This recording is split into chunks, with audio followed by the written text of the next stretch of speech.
Hi, I'm Jeff with Chandler Systems, and today we're going to talk about our side mount aeration filters. And I'm going to take you through a basic cleaning process of the injector and screen, which is really the main maintenance item on this system.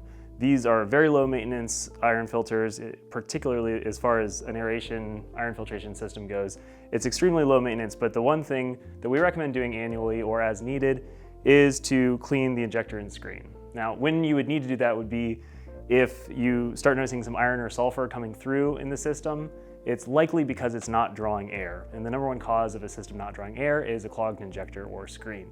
So if you ever happen to notice that it's not drawing air, or you notice some iron or sulfur coming through, this is what you'd want to check for. So I'm going to walk you through that procedure. The first thing we're going to want to do is to check to see if there's air draw. And we can do that by cycling it to the air replenish step and just checking the air intake on the injection assembly to see if there's suction. So I'm going to go ahead and start it into a cycle. And you can do this by pressing and holding the set change button or by using the Legacy View app.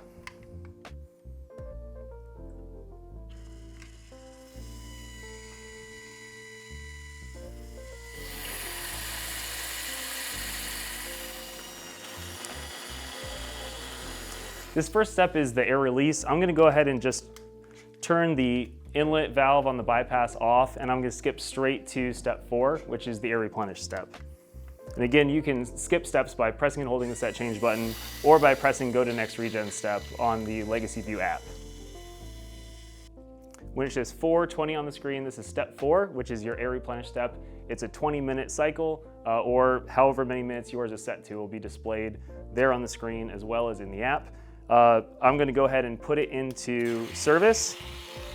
So water's now flowing through the unit. You should be able to hear and feel the air being drawn from the air injection assembly.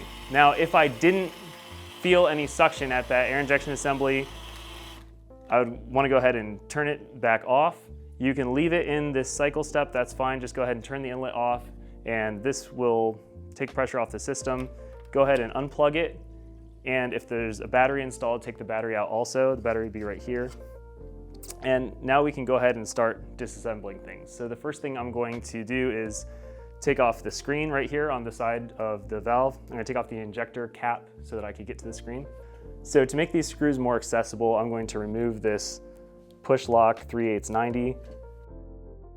There's not enough room here to fit most screwdrivers unless you have a really short one. So a short stubby screwdriver or a ratchet or a wrench would all be good options for trying to get those screws.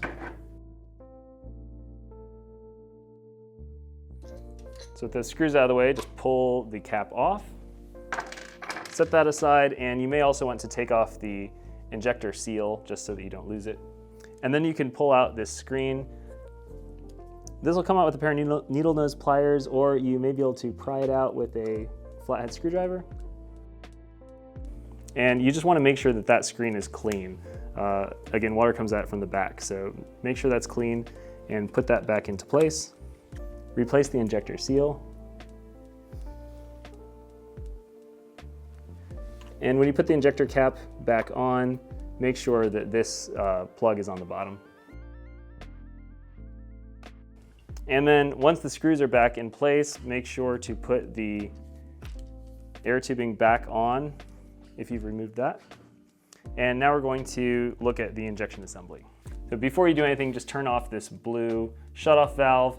Even though the system is not under pressure, this just prevents the column of water that's inside the distributor tube from coming back out at you. Since it's so low, there still would be a fair amount of water just through gravity that would be coming back. So before you take anything apart, just turn this off, and then you can go ahead and remove this top cap. Take off this clip, and you can just pull that cap right off. And then the air injection assembly connects to this shutoff valve with the same type of push lock connection as that 90. So just push in on this inner collar and pull out. Now we can safely remove the air injection assembly. You just want to pull straight up and out. You see the way this bracket is. A lot of people, when they remove this, they want to pull it out towards them, and that bracket will break if you do that. So make sure you're pulling it straight up and it'll come right out. So if you take a skinny flathead screwdriver, you can just push the injector through. And then you can clean that injector. This is the same white injector that we use in a softener, like a 32,000 grain softener would use the same type of injector. You just want to take that apart and clean it, make sure that that orifice is totally clear. It may be easier to just replace the injector if it's really fouled, or you can soak it in CLR or iron out or something like that. And then you can put it back in. When you put it back in, the smaller end goes in first. So just place it in there and push it all the way in. You can also remove this cap. This is just a spring check that opens up when there's suction. This is usually pretty clean, but if that's ever dripping from that point, this is another piece that may need to be taken out and cleaned or replaced. When you put these clips back on, just make sure that they're snapped all the way into place.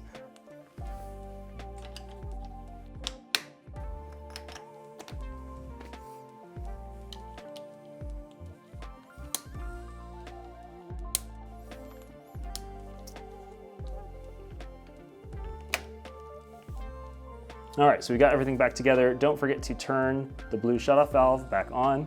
So as long as this injector is clean and our screen is clean, water should be able to go through here and pull in air to fill your tank with air so that the aeration filter can do its job. So now that we have a clean screen and a clean injector, and as long as you remember to turn that shutoff valve back to the on position, you should be able to put it back into service, and you should now have suction.